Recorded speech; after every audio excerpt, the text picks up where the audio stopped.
સિનોરનગરમાં Indira colony વિસ્તારમાં છેલ્લા 2 મહિનાથી પીવાના પાણીની ગંભીર તંગી સર્જાઈ છે।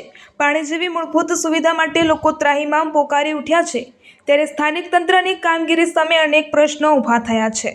સિનોરનગરના ઇન્દિરા કોલોની વિસ્તારમાં છેલ્લા 2 મહિનાથી પીવાના પાણીની સમસ્યા વિકટ બની છે। રહીશો દ્વારા કહેવામાં આવ્યું છે કે અનેક વખત ગ્રામ પંચાયતને રજૂઆતો કરવામાં આવી હોવા છતાં હજુ સુધી કોઈ ઠોસ પગલાં લેવામાં આવ્યા નથી, જેના કારણે લોકોમાં ભારે રોષ જોવા મળી રહ્યો છે।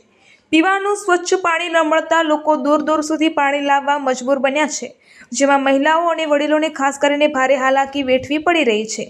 ગરમીના વધતા તાપમાન વચ્ચે આ સમસ્યા વધુ ગંભીર બની રહી છે।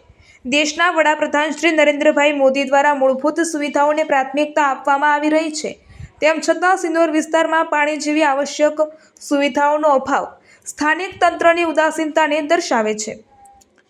હાલમાં રહીશો દ્વારા તાત્કાલિક પાણી પુરવઠાની વ્યવસ્થા કરવા તેમજ કાયમી ઉકેલ લાવવા તંત્રને ઉગ્ર માંગ કરવામાં આવી રહી છે। રિપોર્ટર ફૈઝ ખત્રી, સિનોર, વડોદરા। 2 મહિનાથી પાણીની સમસ્યા હલ પાણી આવતું નહીં, બસ અમને પાણીની સમસ્યા હલ કરી દો। રજૂઆત કરી પંચાયતમાં, પણ કોઈ જોવા આવતું જ નહીં।